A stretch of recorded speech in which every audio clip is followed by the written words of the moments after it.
প্রত্যেকটা টেলিভিশন মুসলমানদের ঈমান ধ্বংসের প্রজেক্ট। আমাদের স্পষ্ট কথা, তার চেয়ে ভয়ঙ্কর খারাপ হচ্ছে ইন্ডিয়ান চ্যানেলগুলো, যেগুলো আমাকে পরকিয়া শেখায়, যেগুলো ঘর ভাঙ্গা শেখায়, বাবা মায়ের সাথে বিদ্রোহ করা শেখায়, অনঙ্গ রাস্তায় ল্যাংটা হয়ে চলাফেরা শেখায়।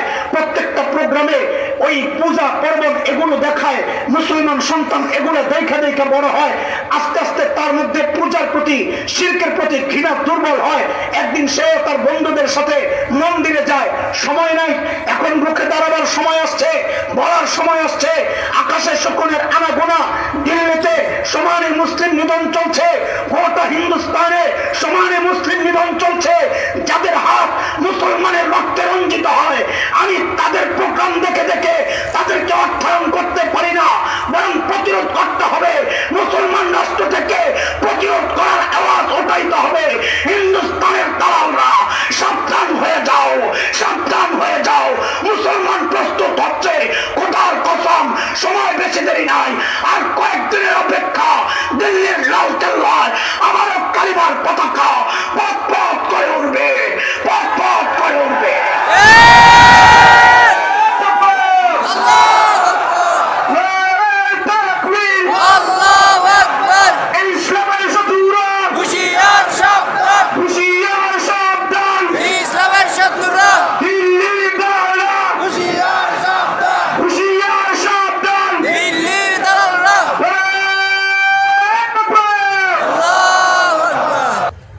সূরা ইউসুফের মধ্যে হযরতে ইউসুফ আলাইহিস সালাতু ওয়াস সালামের ইসমত নিয়ে কথা বলেছেন আল্লাহ নিজে। হযরত ইউসুফ আলাইহিস সালাম পবিত্র। গত কয়েক বছর আগে একটা ঘটনা আপনাদেরকে শোনাই। গত কয়েক বছর আগে বাংলাদেশের একটা টেলিভিশন, SA টেলিভিশন, টেলিভিশনের নাম কি আপনাদের অনেকের জানা থাকার কথা। ওই টেলিভিশনে হঠাৎ দেখলাম একটা প্রোগ্রাম ছাড়ছে। টেলিভিশনে দেখি নাই, রাস্তায় দেখছি বড় বড় সাইনবোর্ড, ইউসুফ জুলাইখার প্রেম কাহিনী। নাউজুবিল্লাহ, আসে না দিল থেকে? নাউজুবিল্লাহ। এটা কত ভয়ঙ্কর কথা।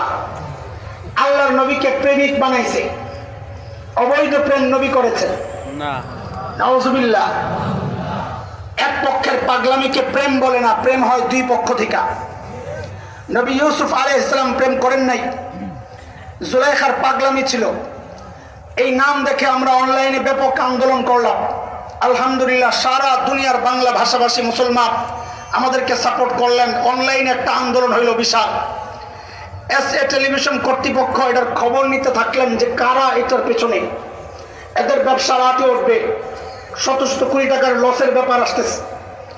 খুঁজতে খুঁজতে বের করছে গুনাহগারকে।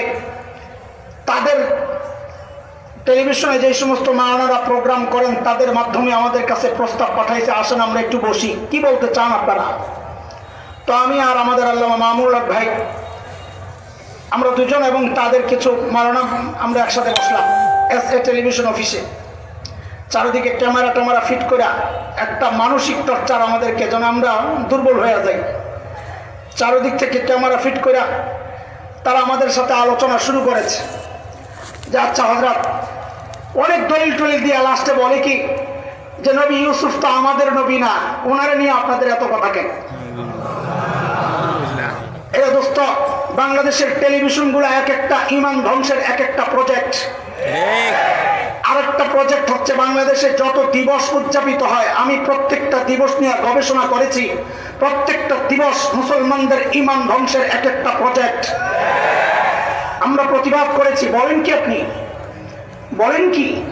লা নুফাররিকু বাইনা আহাদিন মির রাসূল, এটা ঈমানের মৌলিক বিষয়। যা আমাদের নবী পবিত্র আর ইউসুফ আলাইহিস সালাম অন্যায় করেছেন, এটা যে বলবে তার ঈমান চলে যাবে। বিশেষ করে নবী ইউসুফ আলাইহিস সালামের ব্যাপারটা ঈমান চলে যাবে। কেন? কারণ তার পবিত্রতা বর্ণনা আল্লাহ করেছেন, কোরআনের কথা এটা। আর সেই নবীকে বানায় দিছে প্রেমিক নবী। যেই মানুষ এটা বিশ্বাস করবে তারও তো ঈমান যাবে। এর দোস্ত, এই টেলিভিশনগুলো এক একটা ঈমান ধ্বংসের প্রজেক্ট। মুহতারাম হাজরিন, আল্লাহ তাআলা সূরা ইউসুফের 24 নম্বর আয়াতে নবী ইউসুফের পবিত্রতার সাক্ষী দিয়েছেন। আল্লাহ কি বলেন? ওয়ালাকাদ হাম্মাত বিহি ওয়া হাম্মা بها لولا أن رأى برهان ربه كذلك لنصرف عنه السوء والفحشاء إنه من عبادنا المخلصين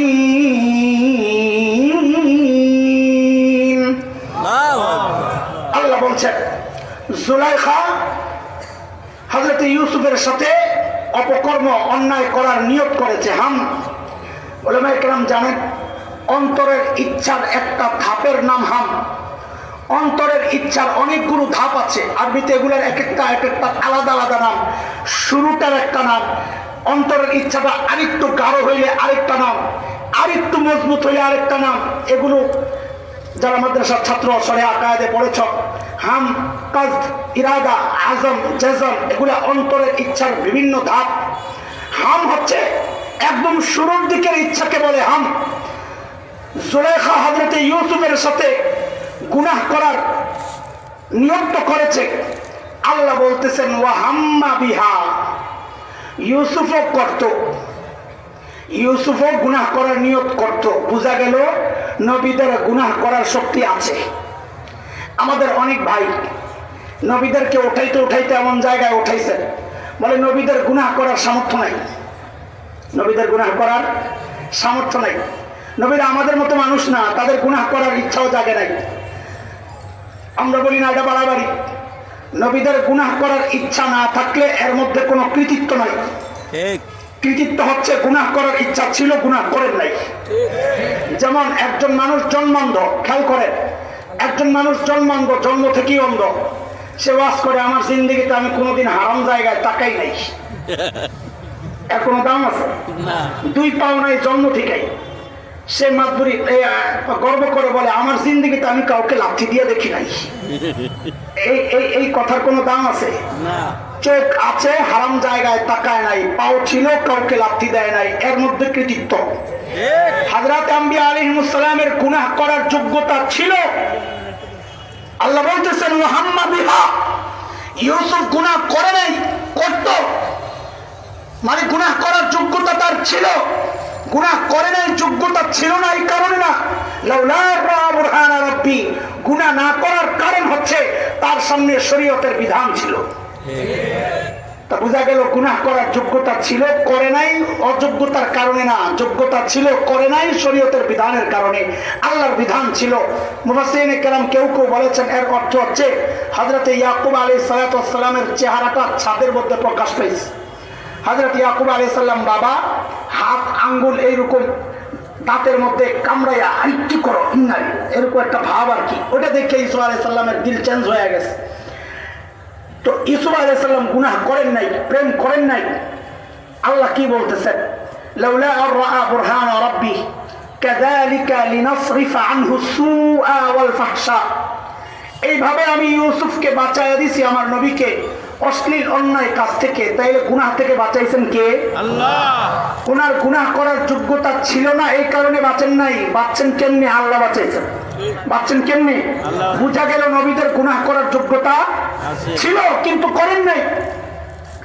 এরপর আল্লাহ তাআলা বলতেছেন আমি কেন বাঁচাইছি? কারণ ইন্নাহু মিন ইবাদিনাল মুখলাসিন, কারণ নবী ইউসুফ আমার স্পেশাল বান্দা।